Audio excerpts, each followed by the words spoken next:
በስመ አብ ወወልድ ወመንፈስ ቅዱስ አሐዱ አምላክ አሜን። እናማት በስመ አብ ወወልድ ወመንፈስ ቅዱስ አሐዱ አምላክ አሜን።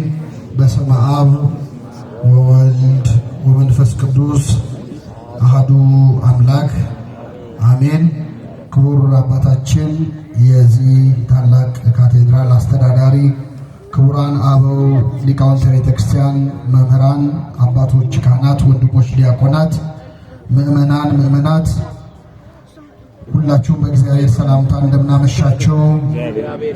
እንደምናመሻችሁ አሜን። ምሕረት ቸርነቱን አብዝቶ እስከዚህች ሰዓት ያደረሰን በእድሜያችን ላይ የዛሬዋን ዕለት ይህችን ሰዓት እየጨመረልን ቅዱስ ቃሉን እንድንሰማ ስሙን እየጠራን እንድናመሰግነው በቤቱ የሰበሰበን የአባቶቻችን አምላክ ልዑለ ባሕርይ እግዚአብሔር ስሙ የተመሰገነ ይሁን።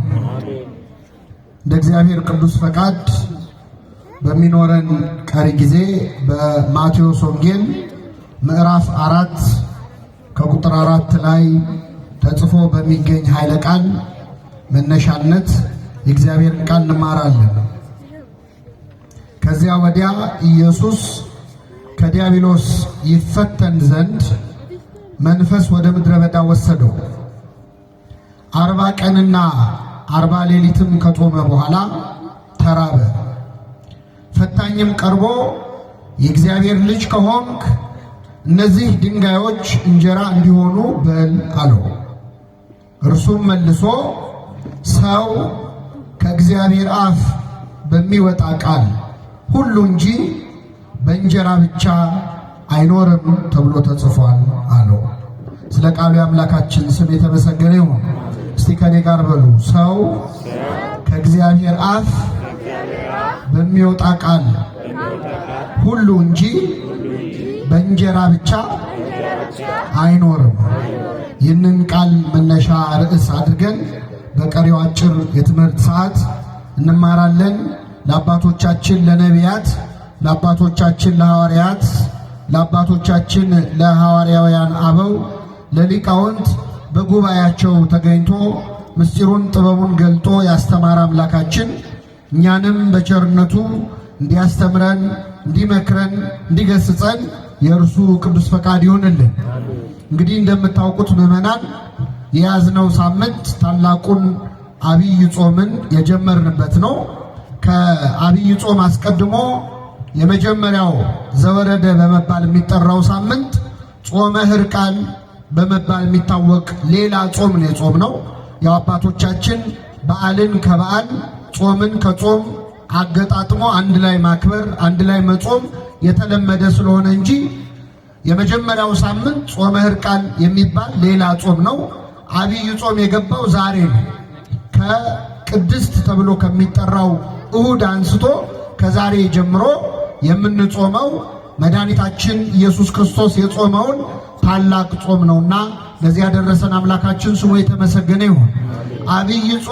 አብይ ጾም ተብሎ ወይም ታላቅ ጾም ተብሎ የሚጠራው ለብዙ ሰው እንደሚመስለው በጾሙ ቀን ቁጥር ርዝመት አይደለም።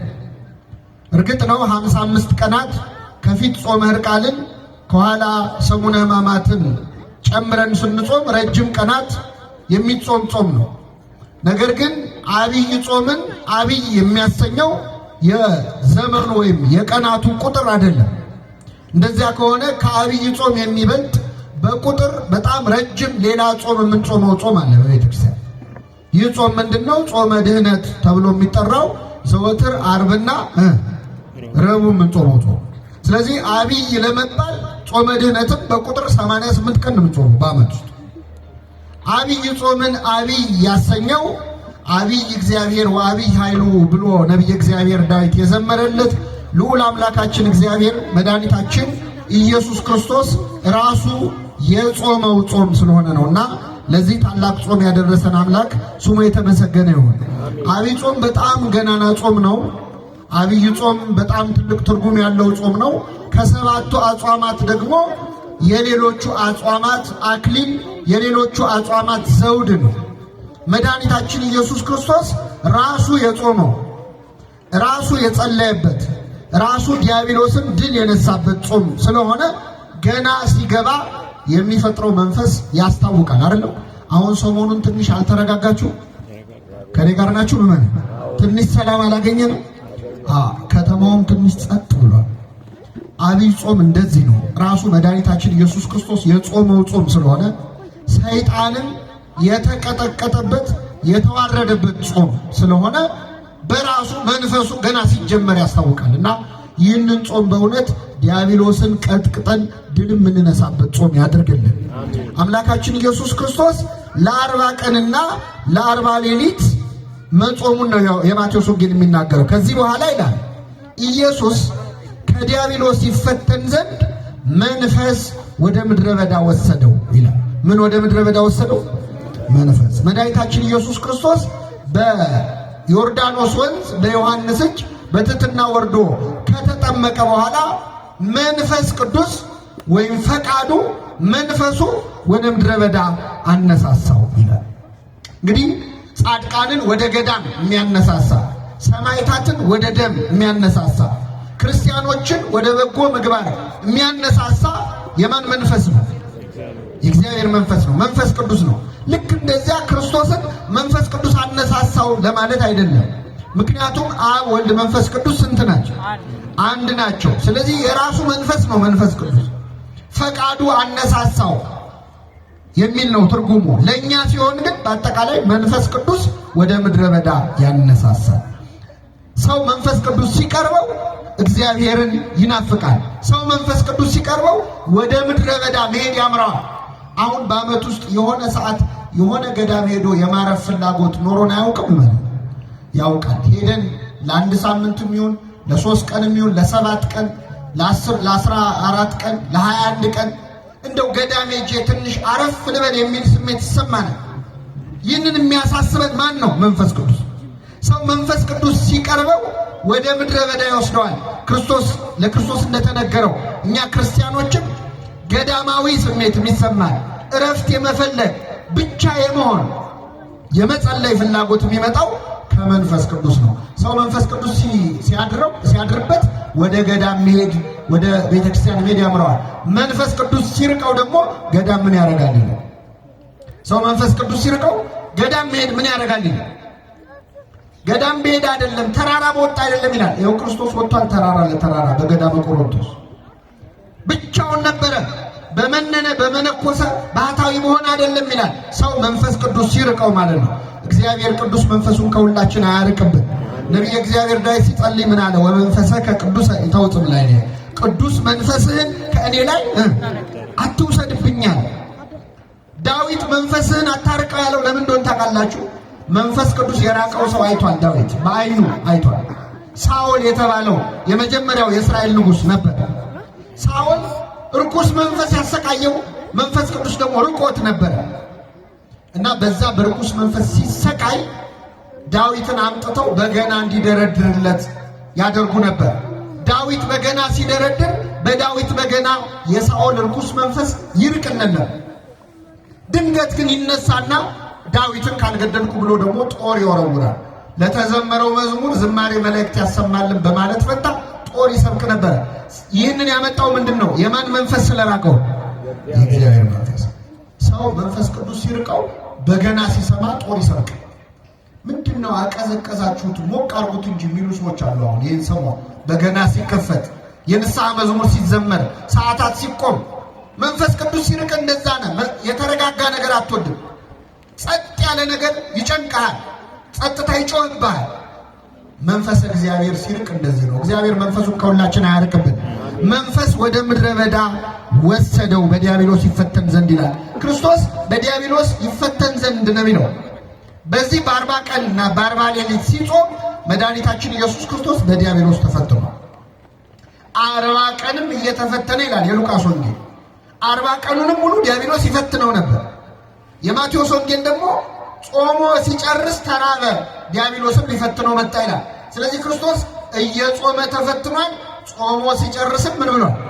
ተፈትኗል። የማርቆስ ወንጌል ደግሞ ምን ይላል መሰላችሁ? 3 ፈተናዎች አቀረበለት፣ ድል ነሳው ይልና ዲያብሎስም ለጊዜው ተወው ይላል።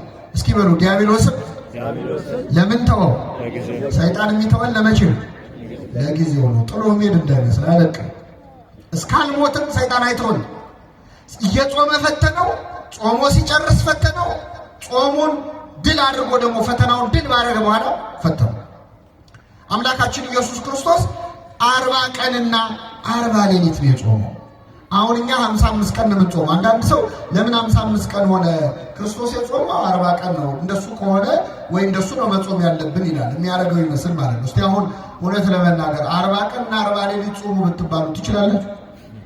ትችላላችሁ? 40 ቀን 40 ሌሊት ማለት እኮ እስከ 9 እየጾመ አይደለም ጌታ፣ እስከ 11 እየጾመ አይደለም። 40ውንም ቀን እህልም ውሃም በአፉ ምን አለ አልገባ።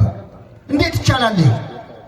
ሰው ያለ ምግብና ያለ ውሃ መቆየት አይችልም። ከቆየ እስከ 20 ቀን እስከ 21 ቀን በጣም ታግሎ ሊቆይ ይችላል።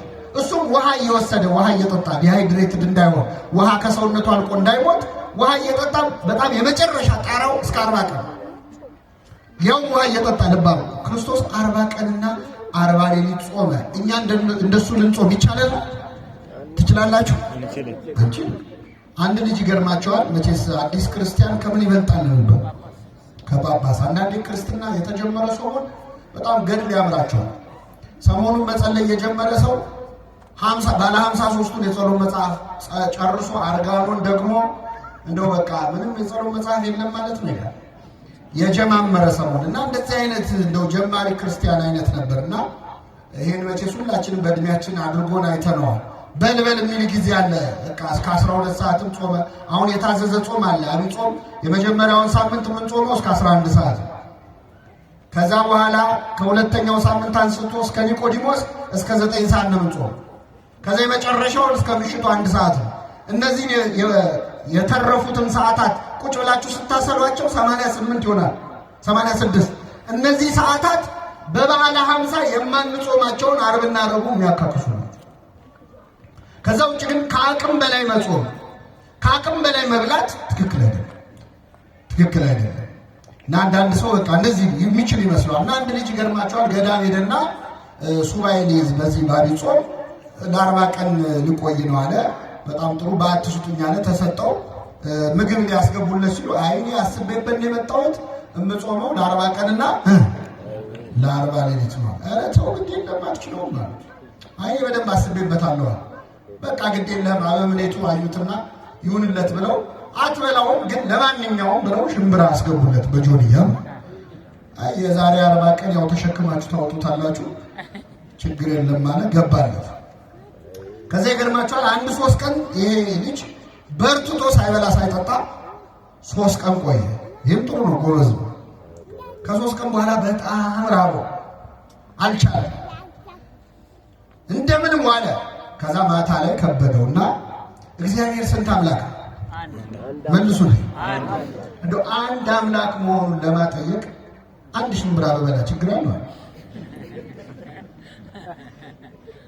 አንድ አምላክ መሆኑን ብሎ 1 ሽምብራ ነሳና ቀመሰ። ሲያስበው እግዚአብሔር አንድ ብቻ ነው፣ አንድም። ስለዚህ በስላሴ ስም አለ። በስላሴ ስም 6 ሽምብራ ማለት። ወንጌላውያን ስንት ናቸው? 4 ወንጌላውያንም ማሰብ አለብኝ አለ።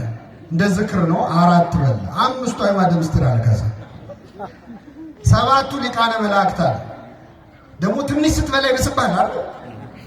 ባሰበት ደግሞ ሐዋርያት ስንት ናቸው? ይሄን ለማስታወስ ብሎ 12 ሽምብራ ቆጥሮ በላ። አልበቃውም። ካህናተ ሰማይ አለ። ካህናተ ሰማይ ስንት ናቸው? 4ቱ ካህናተ ሰማይ አለ። አልበቃውም። 36ቱ ቅዱሳት አንስት በቃ መብላት ጀመረ ማለት ነው። ወደማ 99ኙ ነገደ መላእክት መጨረሻ ሲያቅተው ምን አለ? በእልፍ አላፋት መላእክት ምን አጨናነቀው አይደል? ምን ልላችሁ ነው? ማር ይስሐቅ የተባለ መጽሐፍ እስመኔነ በጊዜ ጽጋ ይመስለነ እንዘልቅ ጸዊም ይላል።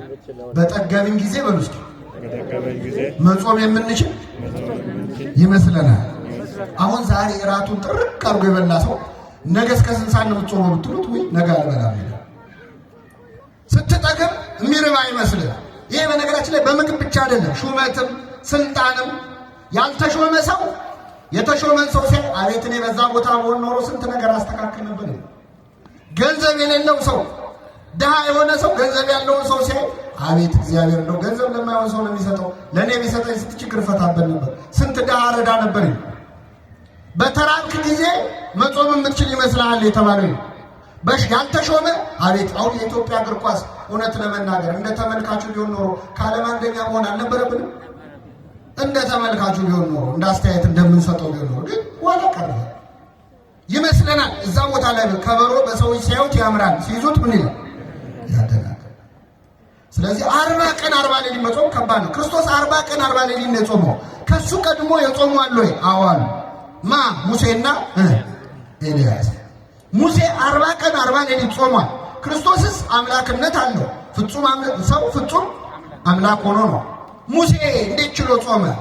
ኤልያስስ እንዴት ችሎ ጾመ ካላችሁ በጣም ይገርማል። ሙሴ 40 ቀን 40 ሌሊት የጾመው እግዚአብሔር ከእርሱ ጋር ስለነበር ነው። ከእርሱ ጋር ማን ስለነበር? እግዚአብሔር። 40 ቀን 40 ሌሊት ቁጭ ብሎ እንዳይመስላችሁ በሰባቱ መንጦላይት በሰባቱ የእሳት መጋረጃዎች መሃል እያለፈ በሞትና በሕይወት መካከል ሆኖ በተመስጦ ፍጹም ከእግዚአብሔር ጋር ተሳስሮ ነበር። የቴዎሎጂ ሰዎች ፈንዳሜንታል አታችመንት ይሉታል ወይም ስቲሪዮሲስ ይሉታል። ሰው ከእግዚአብሔር ጋር ፍጹም ተመስጦ ውስጥ ሲሆን ምግብ አይታወሰው። ስጋው የሙት ያህል ትሆናለች፣ ነፍሱ ብቻ ነው አክቲቭ የምትሆነው። ስለዚህ ሙሴ አይታወቀውም ነበር። በሰባቱ የብርሃን መጋረጃዎች ውስጥ እያለፈ እግዚአብሔርን ያነጋግር ነበረ። 40 ቀን ሙሉ ቆየ። ሲመለስ ፊቱ እንደ ፀሐይ እያበራ ነበር። በረከቱን ያሳድር። ኤልያስ ደግሞ 40 ቀን 40 ሌሊት ጾመ። ኤልያስ እስካላችሁ ጥርግ አርጎ በልቶ ነው። ኤልያስ ደግሞ ጥርግ አርጎ በልቶ ነው። አንደኛ ነገሥት ምዕራፍ 17 ላይ ኤልያስ ከዛፍ ስር ቁጭ ብሎ ተክዞ እያለ የእግዚአብሔር መልአክ ተገለጠለት። ሊቀ መላእክት ቅዱስ ፋኑኤል ነው የተገለጠለት ይላሉ ሊቃውንት ሲተረጉሙ። እመቤታችንን የመገበው መልአክ ማለት ነው። ፋኑኤል ተገለጠለትና ከእንቅልፉ ቀሰቀሰው። ሲቀሰቅሰው ነቃ። ሲነቃ ከፊቱ ገበታ አለ፣ የሚጠጣ ወይን አለ። የምትሄድበት መንገድ ሩቅ ነውና ተነስተህ ብላ አለው ይላል። እሺ አለ። ጥቂት በላ፣ ጥቂት ተጎነጨ። መልሶ እንቅልፍ አሸነፈው፣ ተኛ። መልአኩ ቀሰቀሰው። የምትሄድበት መንገድ ሩቅ ነውና ተነስተህ ብላ አለው። በዚያ ምግብ ኃይል እስከ እግዚአብሔር ተራራ ድረስ 40 ቀንና 40 ሌሊት ተጓዘ ይላል። ስለዚህ ኤልያስ 40 ቀን 40 ሌሊት የጾመው ምን ብሎ በልቶ በደንብ ሰማያዊ ምግብ ሰማያዊ መጠጥ ነው። ለሰው አይቻልም። መድኃኒታችን ኢየሱስ ክርስቶስ 40 ቀን 40 ሌሊት ጾመ። ከጾመ በኋላ ተራበ ይላል። ባይራብ ኖሮ ለካ አምላክ ብቻ ነው ሰው አይደለም ብለው ትስብእቱን ወይም ሰው መሆኑን ሰዎች እንዳይክዱ ልክ 40 ቀን ሲሞላው በሙሴ በኤልያስ ለከት ማለት ነው አምላካችን ተራበ። እንደ ተራበ ዲያብሎስ ሊፈትነው ቀረበ። ዲያብሎስ ሊፈትነው ፈታኝም ቀርቦ ይላል የእግዚአብሔር ልጅ ከሆንክ እስኪ በሉ የእግዚአብሔር ልጅ ከሆንክ እነዚህ ድንጋዮች እንጀራ እንዲሆኑ በል። የማን ልጅ ከሆንክ? ይኸውላችሁ ጌታችን ሲጠመቅ ማቴዎስ ወንጌል ምዕራፍ 3 ላይ ከዚህ አንድ ምዕራፍ ወደ ኋላ ስትሄዱ በዮርዳኖስ ወንዝ ላይ ሲጠመቅ እግዚአብሔር በደመና ሆኖ ተናግሮ ነበር። የምወደው ልጄ ይህ ነው ብሏል። ሰይጣን እችን ሰምቷል። ስለዚህ ክርስቶስ አምላክ መሆኑን ገና አላወቀም። መስቀል ላይ ነው የሚያውቀው ሰይጣን። በትክክል አምላክነቱን አያውቅም። ግን የእግዚአብሔር ልጅ የምትል ሲሰማ የሰው ልጅ ሰው ነው፣ የእንስሳም ልጅ እንስሳ ነው፣ የእግዚአብሔር ልጅ እግዚአብሔር ነው። የባህሪ ልጅ ሊሆን ይችላል ወይስ የጸጋ ልጅ ነው እንደ እስራኤላዊነቱ ብሎ ግራ ገባው። ስለዚህ የእግዚአብሔር ልጅ ከሆንክ ካለ በጥርጣሬ የእግዚአብሔር ልጅ ከሆንክ እነዚህን ድንጋዮች ዳቦ እንዲሆኑ በል። በነገራችን ላይ ሰይጣን ንቀት ነው መሰለኝ ሲፈትነን ዛሬም ድረስ ብዙ ስልት አይቀየርም። ይገርማቸዋል። እስኪ በሉ የእግዚአብሔር ልጅ ከሆንክ እነዚህን ድንጋዮች ምን አድርግ? እንጀራ አድርግ፣ ዳቦ አድርግ። አሁን ዛሬም እንደዚህ አይነት ፈተና ይፈትነናል እኮ ሰይጣን። አንቺ የእግዚአብሔር ልጅ ሆነሽ ለምንድን ነው የምትቸገሪው? የእግዚአብሔር ልጅ ሆነ ለምን ይርባሃል? ክርስቲያን አይደለም? በ40 በ80 ቀን ልጅነት አግኝታ የለ? የእግዚአብሔር ልጅ ከሆንክ ለምን ትራባለህ? ቤተ ክርስቲያን ስትመላለስ አይደል የምትውለው? ምን ነው ስራ የሚበላሽብህ? ልጁ ባትሆን ነው ማለት ነው ይላል ሰይጣን። አንድ አይነት ነው ስልቱ። ክርስቶስን እንደፈተነ ክርስቲያኖችንም ይፈተናል። አዳምና ሔዋንን ምን አላቸው? ዕፀ በለስን ብትበሉ ሞትን አትሞቱም ብሉ ብሎ ጋበዛቸው። ዛሬም ሰይጣን በጓደኞቻችን አብረውን በሚውሉ ሰዎች አድሮ ዕፀ በለስ ባይሆንም ሌላ ብዙ ግብዣ ያቀርብልናል። እስከ ዛሬ ድረስ ዕፀ በለስን አልቀመስከውም ይላል። ዕፀ በለስ ላይሆን ይችላል። ወጣቶችን መጠጥ ጠጥተህ አታውቅም? እስከ ዛሬ አልቀመስከውም? እስቲ አንዴ ቅመሰው፣ አትሞትም እኮ ምን ትሆናለህ ይላል። የዛሬ 7000 ዓመት የፈተነውን ፈተና አሁንም ይደግመዋል። አንድ አይነት ነው። ስለዚህ እግዚአብሔር ልጅ ከሆንክ ብሎ ክርስቶስን ፈተነው። እያንዳንዳችንን ልጅነታችንን እንድንጠራጠር እግዚአብሔር እውነት አባት ከሆነ ለምን እንዲሆናል? ለምን ይሄ ደርስብኛል? ለምን መከራ? ለምን እታመማለሁ ይላል ሰው። የእግዚአብሔር ልጅ ሆኜ እንዴት ይታመማል? ለምን ደግሞ አትታመመው? ልጁን የማይቀጣ አባት አለ አለ እንዴ? የለም። ወላጆቻችን ይጠቅማል ላሉት ነገር ይቀጡን ነበር። እግዚአብሔር ግን ከቅድስናው እንድንካፈል ለጥቅማችን ይቀጣናል ይላል ቅዱስ ጳውሎስ። ለጥቅማችን ይቀጣናል። እግዚአብሔር የሚቆነጥጠን ወደ እሱ እንድንቀርብ ልጆቹ ስለሆንን ነው። አቤት በመከራ ምክንያት ስንት ሰው ፈጣሪውን አገኘ። በበሽታ ምክንያት ስንት ሰው ከእግዚአብሔር ተዋወቀ። እግዚአብሔር የለም የሚሉ ሰዎች እኮ ጸበል ቀጂ የሆኑት በበሽታ ምክንያት። እግዚአብሔር በመከራ ይጠራናል። በሕይወታችን የሚገጥመንን መከራ ወደ እሱ ለመመለስ ምክንያት ያደርግናል። ስለዚህ የእግዚአብሔር ልጅ ከሆንክ እነዚህን ድንጋዮች ዳቦ አድርገህ ብላል። በጣም የሚገርም ቃል ልንገራችሁ። ከኔ ጋር በሉ። እነዚህን ድንጋዮች እነዚህን ምኖች? አንድ ድንጋይ አይደለም ያለው ለክርስቶስ። ዳቦ አድርገህ ብላ ያለው አንድ ድንጋይ አይደለም። የትኞቹን ድንጋዮች? እነዚህን። ምን አለ እንደው አንድ ድንጋይ ቢለው ይሄንን ከበሮ የዛ ጋር ያለውን ድንጋይ ዳቦ አድርገህ ብላ አይደለም ያለው። እነዚህን ድንጋዮች ነው ያለው።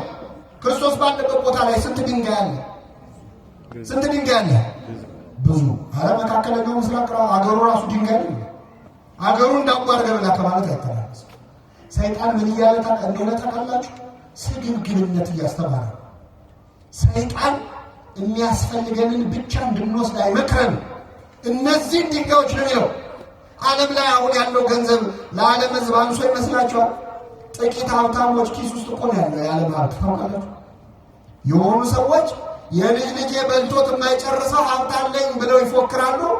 የሆነ ሀገር ግን በጣም ብዙ ሕዝብ በረሃብ ያልቃል። ምን እንደው ባለ ሀብቶቹ ላይ የደፈደፍ እንዳይመስላችሁ። እዚህ ያለነው ሰዎች በአቅማችን እኮ እኛ ቤታችን ጠግበን የምንደፋው ምግብ ራቱ ሊሆን የነበረ ሰው እኮ አለ የለም? አንተ ማትለብሳቸው ቁም ሳጥኑ ውስጥ የሰቀልካቸው ልብሶች የወንድም ልብሶች ነበሩ። እሱም ይለብሰው ነው ይገባ የነበረው። አንተ ጠግበህ የምትደፋው ምግብ አልጣፈጠኝም ብለህ ከፍለህበት የምትመልሰው ምግብ ለሆነ ሰው ራቱ ይሆን ነበር። እነዚህን ድንጋዮች ዳቦ አድርግ ማለት ዓለም ስግብግብ እንድትሆን ነው ሰይጣን የሚያስተምረው። ሌላው ድንጋይ ዳቦ ማድረግ ተአምር ነው። ተአምር የሚሰራው ደግሞ በመንፈሳዊ ጸጋ ነው። አይደለም? ነው አይደለም? መንፈሳዊ ጸጋህን ለሆድህ ተጠቀምበት አለው ለክርስቶስ። ተአምር የማድረግ ችሎታህን ዳቦ ብላበት ይላል። ምን ማለት መሰላችሁ? ሰባኪው ስብከቱ፣ ዘማሪው መዝሙሩ፣ ካህኑ ክህነቱ፣ አጥማቂው ጥምቀቱ፣ ጳጳሱ ጵጵስናው፣ አገልጋዩ አገልግሎቱን ድንጋይ ዳቦ ለማድረግ እንዲያውለው ይፈልጋል ሰይጣን። አንተ ይህን ጸጋ ይዘህ ለምን ትራባለህ? ለምን ትቸገራለህ? እነዚህን ድንጋዮች ዳቦ አድርግበት እንጂ ኧረ ተጠቀምበት ይላል። እንዲህ ካለ ፈተና እግዚአብሔር ሁላችን ይሰውራል። ይህን ጊዜ ክርስቶስ ምን አለ? ወደ ርዕሳችን መጣ። ሰው ከእግዚአብሔር አፍ በሚወጣ ቃል ሁሉ እንጂ በእንጀራ ብቻ አይኖርም። ሰው ከእግዚአብሔር አፍ በሚወጣ ቃል ሁሉ እንጂ በእንጀራ ብቻ አይኖርም ማለት ብዙ ትርጉም ነው ያለው። ይሄ ግን አሁን ያለነው ጾም ላይ ስለሆነ ሰው ከእግዚአብሔር አፍ በሚወጣ ቃል ሁሉ እንጂ በእንጀራ ብቻ አይኖርም ማለት ምን መሰላችሁ? ሰው በመጾም ጭምር እንጂ በመብላት ብቻ አይኖርም። በጾም ነው። ጾም ራሱ ምግብ ነው እያለ ነው ክርስቶስ። ሰው በእንጀራ ብቻ አይኖርም። በእንጀራ አይኖርም አይደለም፣ በእንጀራ ብቻ። እንጀራ ያስፈልጋል አያስፈልግም? አንዳንድ ሰው ሲመጻደቅ እንደዚህ አይነት ትምህርት ለማስተማር እንደዚህ ቤተክርስቲያን አትነው ስሩ የማይሰራ ምን አይበል አይብላ ነው የምትለው። እንጀራ ያስፈልጋል ያስፈልጋል። አንዱ ገዳም ሄደና አባ ስልዋኖስ የሚባሉ አባት ያሉበት ገዳም ሄዶ ና ስራ እንስራ ይሉታል መነኮሳቱ። ያው መነኮሳት ስራ ይሰራል ማለት ስራ ያጣ መነኩሴ ምን ያደርጋል? አትፍሩ አይዟችሁ። ለመሰላችሁ ቆሙ ቀዶ ካልሰፋ ሰይጣን ሌላ ስራ ይሰራል። ሰይጣን የሚሰጠው ስራ ኃጢአት ስለሆነ ደህናውን ቀዶ ቢሰፋ ይሻላል። እና ይሄ አባት ገና ጀማሪ መነኩሴ ነው። ገዳም ገባ እና ቆፍር ስራ አገዘን ሲሉት አይ እኔ ልጸልይ ነው እንጂ ልሰራ አልመጣሁም ነው። በኋላ መነኮሳት ተመካከሩና ማታ ምግብ የሚበላበት ሰዓት የሚደወል ደወላ እሱ እንደወል ሳትደውሉ ዝም ብላችሁ ተሰብሰቡና ብሏል። ተሰብስበው ሲበሉ ቢጠብቅ አይደወልም ሰውዬው። ከዛ ቢጠብቅ ሲያጣ ማዕድ የሚበላበት ደጀ ሰላም ሄደና ሲያያቸው እየበሉ ነው። እንደምን ነው አጠሩኝም እንዴ አለ። አይ አንተ መንፈሳዊ ስለሆንክ ምግብ አያስፈልግም። የማይሰራ ምን አይበል አይብላ። ሰው ከእግዚአብሔር አፍ በሚወጣ ቃል ሁሉ እንጂ በምን ብቻ አይኖርም አለ እንጂ በእንጀራ አይኖርም ማለት ነው። ይህች ከእግዚአብሔር አፍ የወጣች ቃል ምንድነች ካላችሁ ጾም ነች። ጾም ከራሱ ከእግዚአብሔር አፍ የወጣች ቃል ነች። ለምን? እግዚአብሔር በነገራችን ላይ 10ቱ ትእዛዛትን ሳይሰጥ አትስረቅ፣ አትግደል፣ አታመንዝር፣ ከኔ በቀር ሌላ አምላክ አታምልክ ሳይል በፊት መጀመሪያ የሰጠው ሕግ ጾም ናት። ዕፀ በለስን ምን አትበል አትብላ። አትብላ ማለት ምን ማለት ነው? ጾም ማለት ነው። አዳምና ሔዋን ጾም ታውጆባቸዋል። ከምንድን ነው ጾሙ? ከዕፀ በለስ እስከ 9 ሰዓት ነው አይደል? እስከ ዕድሜ ልክ ዕፀ በለስን አትብሉ። ስለዚህ የመጀመሪያይቱ ከእግዚአብሔር አፍ የወጣች ቃል ጾም ነች። ስለዚህ ሰው ከእግዚአብሔር አፍ በሚወጣ ቃል ሁሉ እንጂ ወይም በጾም እንጂ በእንጀራ ብቻ አይኖርም። ቤተክርስቲያናችን የጾም ቤተክርስቲያን ነች። ጾምን በደንብ ተረድታለች። አሁን በዚህ ሰሞን ክርስቶስ ጾሟል ብለን እንጾማለን። ለምን? ክርስቶስ የሚጾመው ምን ጥቅም ሊያገኝ ነው? እጸድቃይን ጻድቅ፣ እከብራይን ክቡር፣ እነጻይን ንጹሕ ነው። ምንም አልጎደለበትም።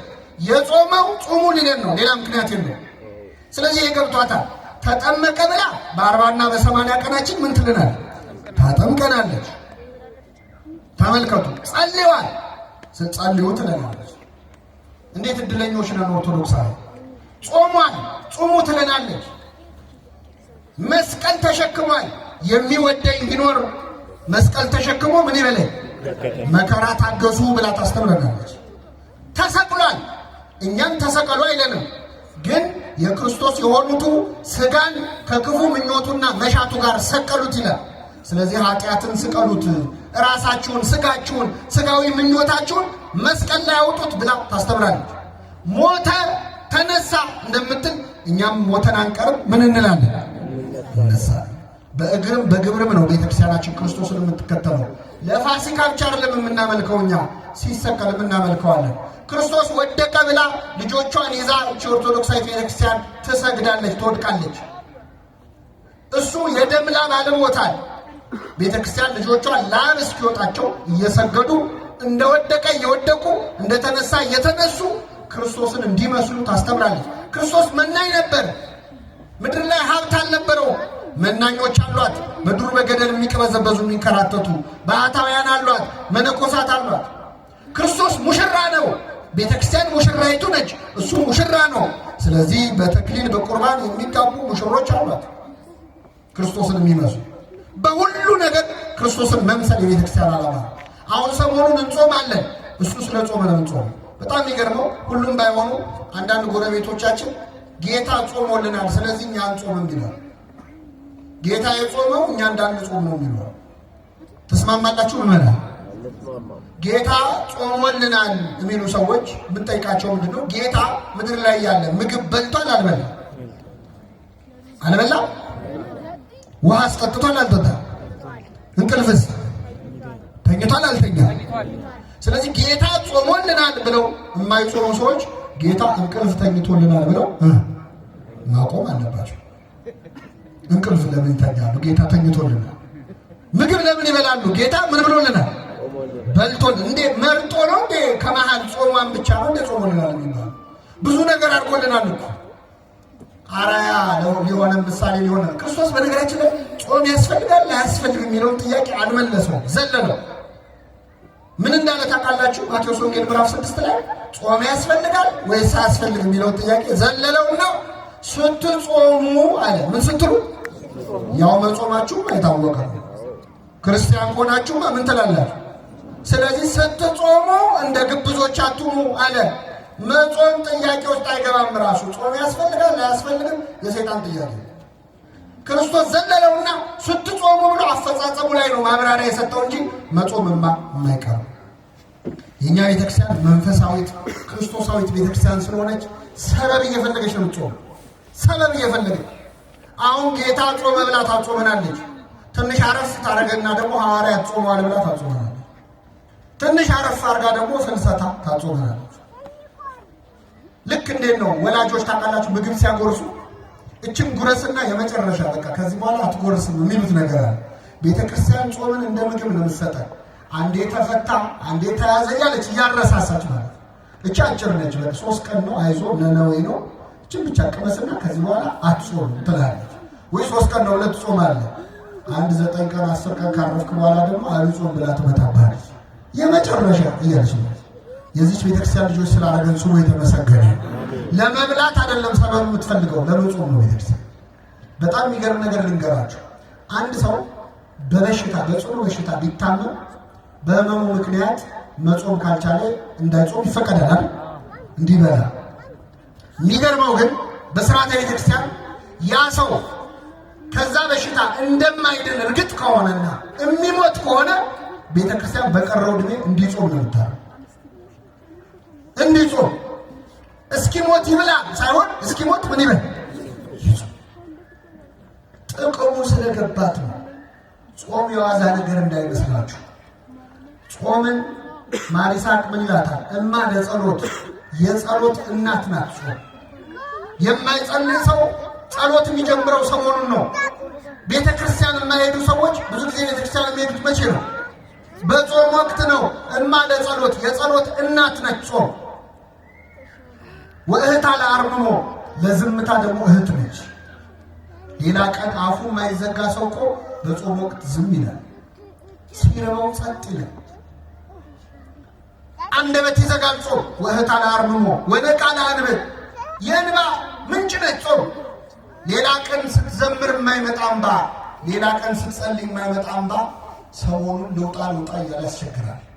እንባ ታፈልቃለች ጾም። ወጥንተ ሁሉ ገድል ሰናይት የመልካም ስራ ሁሉ ምንጭ ነች፣ መጀመሪያ ነች። የኃጢአት ፍትወትን ደግሞ ጸጥ ታደርጋለች። ወታጸመም ኩሎ ፍትወታ ተዘስጋ የስጋን ምኞት ሁሉ ጸጥ ታደርጋለች ጾም። በአንድ ሀገር የተፈጸመ ታሪክ ልንገራችሁ። አንዲት ሴት ባል ታገባለች እና ባሏ መርከበኛ ደግሞ ስራው ልክ እንደ አውሮፕላን ፓይለት ደርሶ መመለስ በ2-3 ቀን አይችልም። ስለዚህ ሄድና 6 ወር ቆይቶ ይመለሳል። ዓመት ቆይቶ ይመለሳል። እና ይቺ ሴት እንደዚህ ስትኖር ከቆየች በኋላ ባሏ ወደ ሩቅ አገር ሄደ። ለዓመት ማለት ሲሄድ የባሏ የቅርብ ጓደኛ የሆነ የባሏ ሚዜ የሆነ ሰው ደግሞ አብሯት እዛ ከተማ ላይ ይኖራል እና ይቀራረባል። በኋላ ይቺ ሴት በዝሙት መፈተን ትጀምራለች። ባሏ በመራቁ እሷም ደግሞ ልቧን ከፍታ ነበር። ሰይጣን ደግሞ አባባሰባት። ስለዚህ ይህንን የባሏን ጓደኛ ትመኘው ጀመር። ከዛ መጨረሻ ላይ በሁኔታዎች የምታሳየው ምን ብትለው እሱ በጣም ከእሷ የበረታ መንፈሳዊ ሕይወት ስለነበረው አልተቀበላትም። መጨረሻ ላይ አፍ አውጥታ እባክህን ፈቃዴን ፈጽምልኝ፣ እኔ በዚህ መንገድ አስባለሁ ብላ ለዝሙት ትጠይቀዋለች። ስትጠይቀው ይህ ሰው ያዝናል። ጓደኛው ነው። እሱ ደግሞ የበረታ መንፈሳዊ ሕይወት ነበረው። እንደዛ ላይ ሆኖ እንኳን እንዲህ ተብሎ የፈለገውን ያደርጋል። ከዛ ምን አላት? ችግር የለውም ከአንቺ ጋር ያልሽውን እንፈጽማለን፣ ግን አንድ የሚከለክለኝ ነገር አለ። እሱም እንደ ባሏ መርከበኛ ነው እና በመርከብ ጉዞ ሲሄድ የሆነ ጊዜ ማዕበል ተነሳ። እና በዚያ ማዕበል ምክንያት ልሞት ስለት ተሳለ እና ይህ ስለት ምንድነው? ከዚህ አደጋ ካተረፍከኝ ለ21 ቀን እጾማለሁ እስከ ምሽቱ 12 ሰዓት ድረስ እጾማለሁ ብዬ ለአንድ ወር ይቅርታ እጾማለሁ ብዬ ተስየለ እና አሁን በአጋጣሚ ጾም ስለወጣ የራሴን ጾም ስለሆነ መጾም ያለብኝ አሁን ፍስግ ነው እንደምታየው። ቀጣዮቹን 1 ወራት እጾማለሁ እና ከአንቺ ጋር በጾም ወቅትን ማድረግ ስለማይችል ከፈለግሽ አብረን እንድንፈጽም ወሩን ለሁለት እንካፈለውና 15ቱን ቀን አንቺ ጾሚ 15ቱን ቀን እኔ ጾማለሁ አለ። እሺ አለች። ምን ያለ ሰይጣን ምን ሳይል አይለቅም ይባላል። እሺ ብላ እስከ ምሽቱ 12 ሰዓት መጾም ጀመረች። ሳምንት እያለ 10 ቀን እያለ ቀኑ እየቀረበ ሲመጣ መጨረሻ ላይ 15 ቀን ሲሞላው ይቺ ሴት ቤቱ መታ እግሩ ስር ወድቃ ይቅር በለኝ ሐሳቤን ቀይሬያለሁ አለች። ሐሳቧን ያስቀየራ ምንድን ነው? ጾም። ወታጸምም ኩሎ ፍትወታተ ሥጋ የሥጋን ምኞት ጸጥ ታደርጋለች። አሁን ሰሞኑ ሰይጣን መድረሻ አጥቷል። በነገራችን ጨንቆታል። ባይኔ ጾም እኔ ቫኬሽን የሚወጣ ይመስለኛል። ግምት ነው ደግሞ እንዲያለ እንዳትሉ። ለምን ከሚጾም ሰው አፍ እሳት ይተፋል። ሰይጣን አሁን ይህን ሰሞን ጨንቆታል። ሌላ ቀን የማይጾመው ሰው ራሱ ይጾምበታል። ሌላ ቀን የማይጸለየው ሰው አባታችን ነው ይላል። ጨንቆታል ሰይጣን። አብይ ጾም መድረሻ ነው። ችግሩ ሲፈታ አብረን እንፈታ። ችግሩ እሱ ነው። እግዚአብሔር ሲፈታ አብሮ ከመፈታት ይሰውራል። ግን ይህችን ሰሞን መድረሻ ያጣል። ኃይል የምናገኝበት ወቅት ነው ጾም፣ አብይ ጾም። በተለይ ደግሞ ለምክንያት ከጾማችሁ በተለይ እግዚአብሔር ከመጾማችን በላይ የጾምንበት ምክንያት ነው የበለጠ ደስ የሚል። ዝም ብሎ ከምግብ ከጥሉላት በማለት ከስጋ ከቅኔ መከልከል እሱ መጽሐፍ ቅዱስ ላይ ያለ ነው፣ እናደርገዋለን። እሱ አልከለከለንም። ቅዱስ ያሬድ ግን ዓይንም ይጾም ይላል። ምን ይጾም? አሁን ሰሞኑን ሆዳችን ይጾማል፣ ዓይናችን ይጾማል። እስቲ ስልካችን ለምን አያርፍም? ሰሞኑ ስልካችን ለምን አያርፍም? በአውራ ጣታችን ስንጠለቁለው የምናመሸው ስልክ እሱም ይረፍ፣ እኛም እንረፍ። እስቲ ባትሪውም ትንሽ ሴቪር ዓይን ይጹም። እማናየው ነገር አለ እንዴ? እንመርጣለን እንዴ? ዘንድሮ እድሜ የሚላለ እንዴ? ዘንድሮ የምናየውን እንኳን መርጥ። ሁሉ ነገር ደግሞ ገበያ ላይ ነው። ዓይን ይጹም ክፉ ከማየት። ጆሮም ደግሞ ይጹም። ድፈኑት፣ በጥጥ አይደለም። የምትመርጡትን ስሙ። እስቲ ዓይናችሁ መጽሐፍ ቅዱስ ያንብብችን ሰሙ። እስቲ ቅዱሳት ስዕላትን ይመልከት። መንፈሳዊ ፊልም ተመልከቱበት። ቴሌቪዥኑ ማረፍ ይበል። ስብከት ስሙበት። እንጹም በዓይናችን በጆሮአችን። መዝሙር እንስማ እስቲ። ዘፈን የለመደ ጆሮአችን እስቲ ትንሽ ይቀደስ፣ ይፈወስ። እያንዳንዱ ሰውነት ይጹም። እንዲህ ሲሆን እግዚአብሔር ደስ ይለዋል። አለዚያ ግን ምን አይነት ጾም ነው የጾማችሁት ይላል እኮ ትንቢተ ኢሳይያስ ምዕራፍ 58 ላይ። እንዴት አይነት ጾም ነው የጾማችሁት? ለካ ጾሙም እግዚአብሔርን ማሳዘን አለ። ከዚህ ሰውረ ምን አይነት ጾም ነው የጾማችሁት ይላል እግዚአብሔር። ምን አይነት ስብከት ነው የሰበካችሁት? ምን አይነት ቅዳሴ ነው የቀደሳችሁት? ምን አይነት አገልግሎት ነው ይላል ለካ እግዚአብሔር። እንደዚህ ከመባል ይሰውራል። ለምንድን ነው መጾም ያለብን? ይህንን ነግሬያቸው አበቃለሁ። ክርስቶስ ለምን መጾም እንዳለበት ሲናገር ስለ ጽድቅ የሚራቡና የሚጠሙ ብፁዓን ናቸው። ስለምን? ስለ ጽድቅ። እለ ይርህቡ ወይጸሙ በእንተ ጽድቅ፣ በእንተ ጽድቅ፣ ስለ ጽድቅ ብለው። ብዙ የጾም ምክንያት አለ። ሰው ለምን ይጾማል? አንዳንድ ሰው ለሌላ ሰው ለመታየት ብሎ ይጾማል ይላል ክርስቶስ። እንደ ግብዞች አትጹሙ፣ በሰው ሊታዩ ይጾማሉ አለ። አብረዋችሁ የሚሰሩ ሰዎች ሲጾሙ ስታዩ አቤት ያሳፍራል፣ እኔ ከመሃል ተለይቼ መብላት የለብኝም ብሎ ሰው እንዲያየው ይጾማል። ለታይታም ይጾማል። በጣም እየጾሙ ግን ሰው ካላየ ቅር የሚላቸው ካላወሩ በሽምብራ ሊጾሙ ይችላሉ ሰዎች። እንደው በቃ ይችን አብይ ጾም ቆሎ እየበሉ እየጾሙ ግን ሰው ሊሰማ ይፈልጋል። በቀጥታ በሽምብራ ጾማለሁ አይኖርም። በተዘዋዋሪ ነግሯል። አንተ ሽምብራ ትወድኝ እንዴ ይላል። በቀደም ለዚህ ለጾም ብዬ ስገዛ ይለዋል። አንድምታው የምጾመው በምንድን ነው ነው እወቁልኝ ማለት የአንዳንድ ሰው ጽድቁን ያወራል። እኔ ጥሎብኝ ለድሃ መርዳት ወዳለሁ፣ ግን እረዳለሁ ብዬ ማውራት አልወድም የሚሉ ሰዎች ምን እያደረጉ ነው? አይገርም? ትሕትናውም እንዳይቀር ትዕቢቱም እንዳይቀር እጅ ታጥቦ ኃጢአት መስራት እንደ ጲላጦስ ማለት ከደሙ ምንድነው ያለ ትሑትም ነኝ ትዕቢተኛም ነኝ።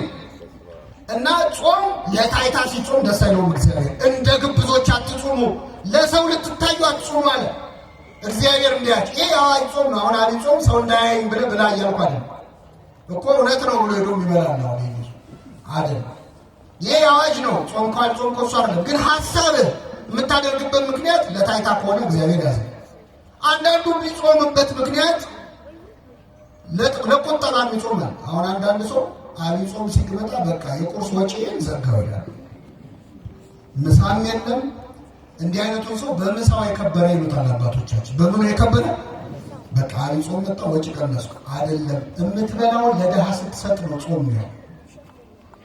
እንደዛ ሲሆን ነው ደስ የሚለው እግዚአብሔር። እህቶቻችን ይቅርታ አድርጉልኝ፣ በርካታ እህቶቻችን ለተክለ ሰውነታቸው ማማር ብለው ይጾማሉ። አይጾም አንጀታቸው እስኪጣበቅ ውሃ ብቻ እየጠጡ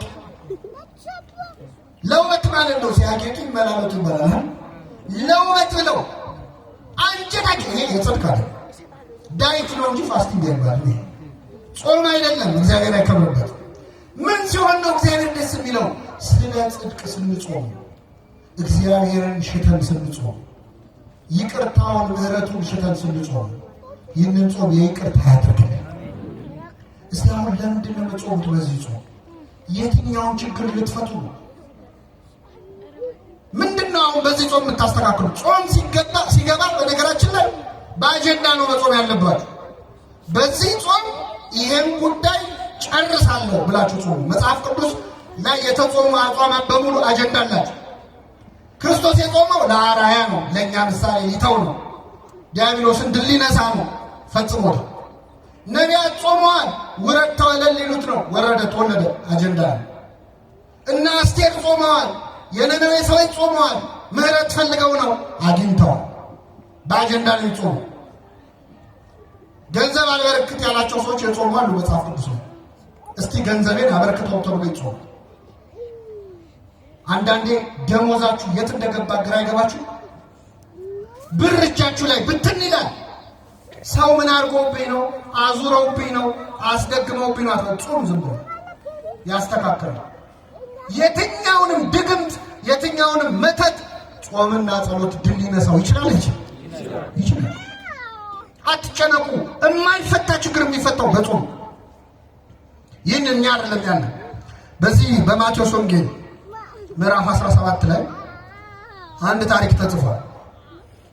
ብዙ ጊዜ ማቴዎስ 17 ሲባል እኛ የምናስታውሰው ጌታችን 3 ደቀ መዛሙርቱን ይዞ ወደ ረጅም ተራራ ወጣ ይላል። ጴጥሮስ፣ ዮሐንስን እና ያዕቆብን ታቦር ተራራ ላይ ፊቱ እንደ ብርሃን እንደ ፀሐይ አበራ፣ ልብሱ እንደ በረዶ ነጭ ሆነ። ይህን ታሪክ እናውቃለን። ጌታ ወደ ተራራ የወጣው 3 ሐዋርያት ይዞ ነው። 3 ሐዋርያት ሲወጡ ስንት ይቀራሉ? 9 ይቀራሉ። 9 ደቀ መዛሙርት ከተራራው ስር ነበሩ። አንድ ችግር ገጥሟቸው ጭንቀት ላይ ነበሩ። ይገርማቸዋል። እዛ ብርሃን እየበራ ነው፣ እነሱ እዚህ ጨለሙበት። ምን መሰላችሁ? አንድ ሰውዬ ጋኔን የተያዘ ልጁን ይዞ ወደ ክርስቶስ መጣ እንዲፈወስለት። ይዞት መጣ። ጌታ 3ቱን ደቀ መዛሙርት ይዞ ተራራው ጫፍ ላይ ነው ያሉት። ደቀ መዛሙርት ስንት ናቸው? ደቀ መዛሙርቱ ደግሞ አጋንንት የማውጣት ስልጣን አላቸው። ሄደው አጋንንት ስለ ስም ተገዙልን ብለው መጥተው ለክርስቶስ ነግረውታል። አጋንንት ስለተገዙላችሁ ደስ አይበላችሁ፣ ስማችሁ በሰማያት ስለተጻፈ ደስ ይበላችሁ ብሏቸው። ስለዚህ አጋንንት ያወጣል። ስለዚህ ጌታ ባይኖርም ተማሪዎቹ ደቀ መዛሙርቱ ያወጡልኛል ብሎ ይህ ሰውዬ አመጣውና ያንን ልጅ እባካችሁ ይህንን ርኩስ መንፈስ አስወጡልኝ፣ ልጄ በጨረቃ ይጥለዋል አለ። በምን ይጥለዋል? ማታ ማታ ሲመሽ እያነሳ ይጥለዋል። አንዴ ወደ እሳት አንዴ ወደ ውሃ እያነሳ ያፈርጠዋል። አብሮት ያደገ ጋኔን ነው አለ።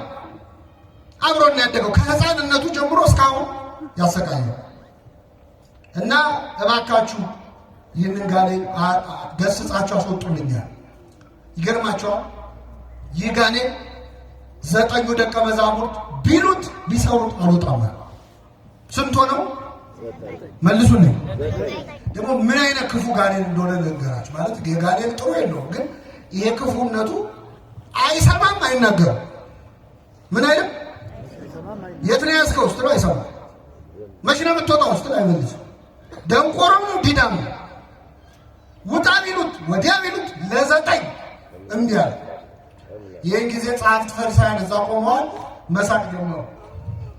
9 ሆኖ አቃታቸው ብለው አሁን ምዕመናን እዚህ ጉባኤ ላይ ርኩስ መንፈስ ያለበት ሰው በጣም ቢረብሽ እዚህ የረበሸውን ርኩስ መንፈስ ያለበት ሰው አምጥተን እዚህ ያሉ 9 ካህናት ውጣ ቢሉት አልወጣም ቢል እናንተ ምን ታስባላችሁ? አዲስ አበባ ውስጥ እኮ ቄስ የለም። ድሮም እኛ እናውቀዋለን። ድሮ ቀረ ካህን ምን ነው አይደል? ካህን የለም ነው ለ9 ወደ ቢሉት ሌላ ቀን እንኳን ጋኔን ያወጡ ሐዋርያት እኮ ናቸው። ይገርማቸው። ሌላ ቀን አወጡታል። አሁን ግን እምቢ አለ። ከዛ ይሁን ይሾካሾካሉ፣ ይስቃሉ። ሐዋርያት 9 ሽምቅቅ ብለው ቆመዋል። ጋኔኑ ልጁን ያንፈራፍረዋል። ይህ ሲሆን ጌታ 3 ደቀ መዛሙርቱን ይዞ ብርሃነ መለኮቱን ምን እያለ ነው? እያበራ ነው። ጴጥሮስ እዛ ቆሞ ጌታ ወይ በዚህ መሆን ለኛ አቤት ወንድሞች እዛ ይሰቃያሉ፣ አንተ በዚህ መሆን ለኛ መልካም ነው። አንተ ሲመች እንኳ አይታየም የሰው ችግር። ከዛ ጌታ ከዚያ ተራራ ወረደ። ሲወርድ ያ ሰው እየቀረበውና ጌታ ሆይ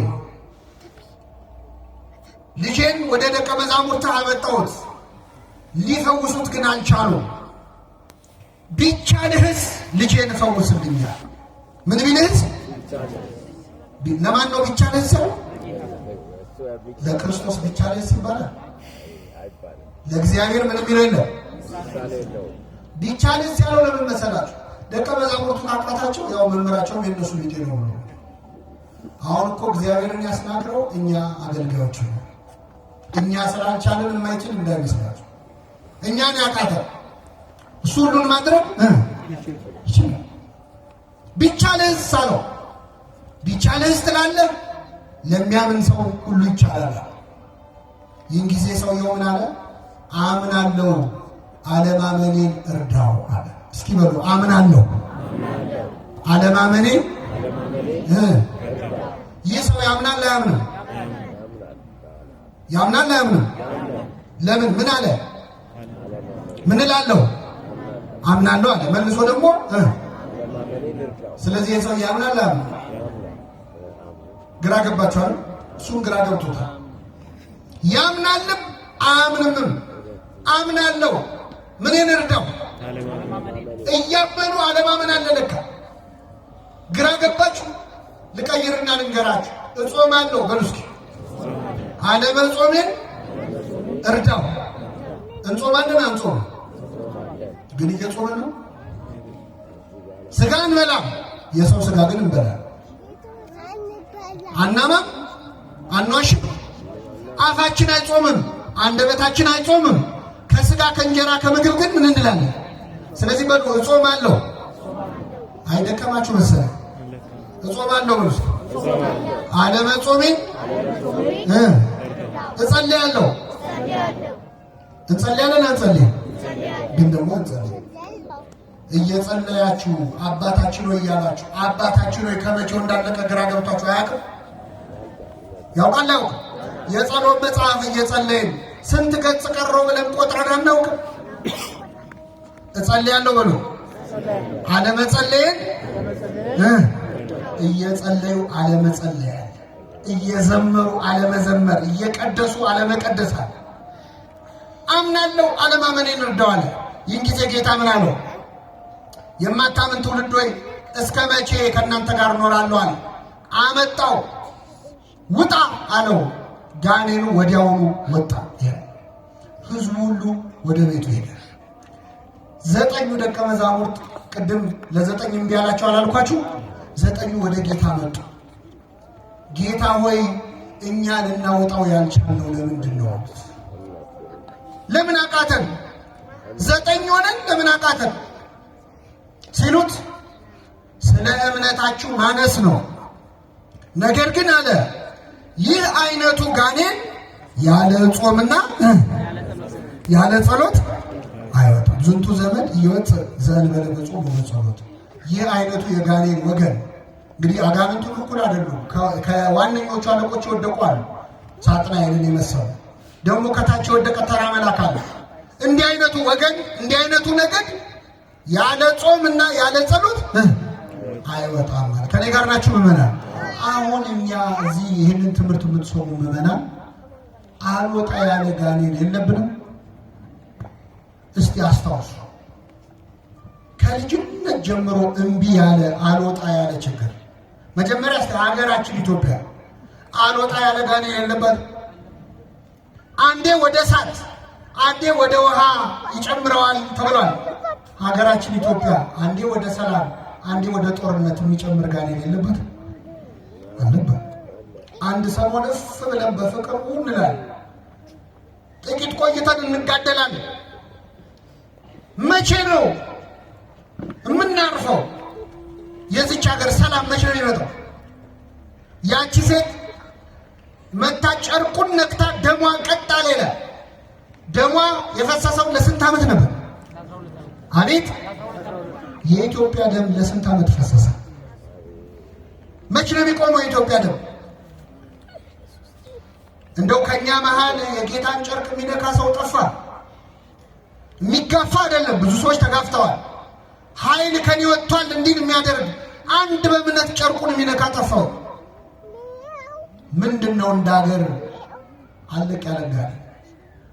ይህንን ጾም አለቅ ያለንን ጋኔን የሚያወጣ ያድርግልን። በግላችንስ አልወጣ ያለ ሰይጣን የለም? ከልጅነታችን ጀምሮ አለቅ ያለን ልጄ ማታ ማታ ይነሳበታል በጨረቃ አለ። አንዴ ወደ ውሃ አንዴ ወደ እሳት ይጨምረዋል። ወጣቶች ማታ ማታ የሚነሳ ኃጢአት የለም? ማታ የሚጀምር ስካር፣ ማታ የሚጀምር ኃጢአት ዝሙት የለም? አንዴ ወደ ውሃ አንዴ ወደ እሳት ይጨምረዋል። አንዴ ወደ መዝሙር አንዴ ወደ ዘፈን የሚጨምረን የለም? አንዴ መስቀለኛ አጣፍተን ታቦት እናጅባለን። ማታውኑ በጨረቃ ይጥለናል እሳት ውስጥ ኃጢአት ውስጥ። አስቸገርነው እኮ ለእግዚአብሔር። ለብ አለበት ወይ አልካድን ወይ አላመንን። በራድ ወይም ትኩስ ብትሆን መልካም ነበር። እንዲያው ልብ ስላልክ ከአፌ ልተፋህ ነው። እግዚአብሔር እኮ አፉ ላይ ይዞን ተጨነቀ። እንዳይተፋን ፈጥሮናል። እንዳይወጣን ለብ ያለ ክርስትናችን ለብ ያለ ነው። ወይ አልካድንም ወይ አላመንም። በጨረቃ የሚጥለን ነገር የለም ወይ? አልወጣ ያለ አመል ምንድን ነው? ማታ ማታ የሚነሳብን ምንድን ነው? እንዳትደክሙ።